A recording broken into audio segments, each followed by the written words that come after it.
Right. Hello, good evening people. Another video just showing some of the for King and Country starter set which I completed. I was quite pleased to complete them. When you first open the box and you're confronted by a large number of pieces, you're actually a little bit daunted, but for the first time in a long time I actually completed something I started. Still haven't finished the Civil War box, but these are actually not part of the box. These were dismounted dragoons, which I later obtained.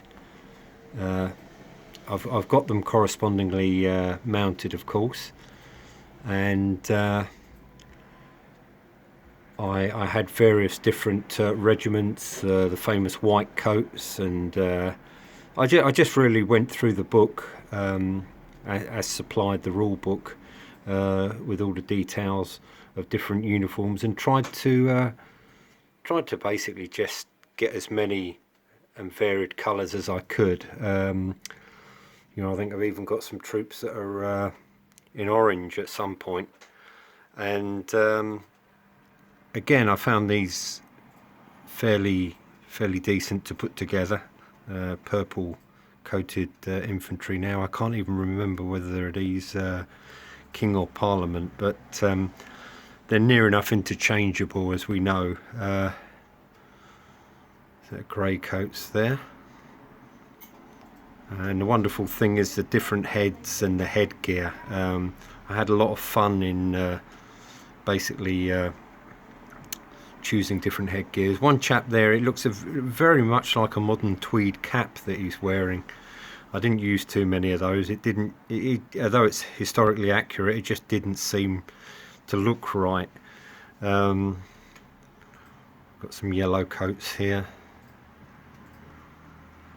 As I say, I very basic paintwork in as much as I just block in the colours and then a bit of facial detail, and an all-over wash, which tends to you know, give me the result that I want. You know, I'm not able to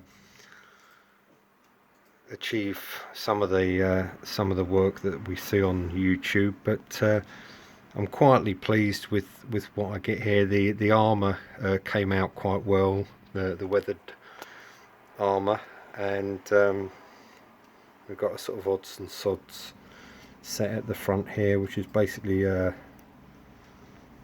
gun crew and different commanders.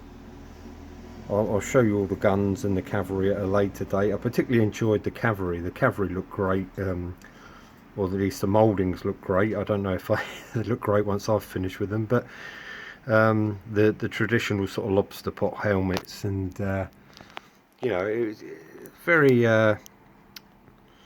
nice kit to put together, and it gives you enough for two, you know, small armies, and the instructions and everything, and that was a good start, really. I was quite pleased to have got that, and then I followed up with all sorts of mini sets from Warlord Games, a storming party, some chaps carrying a sort of, I think it was a petard, a kind of explosive device, and I did all of those. I pretty much did the whole range, and this is the first time I've had a chance to get them out of the box.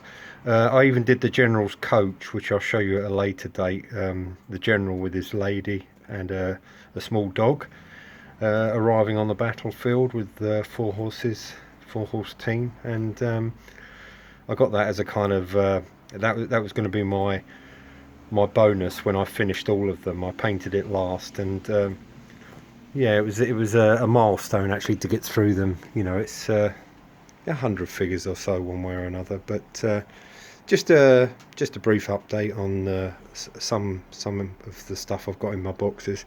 Thanks for watching, guys. Yeah, all the best.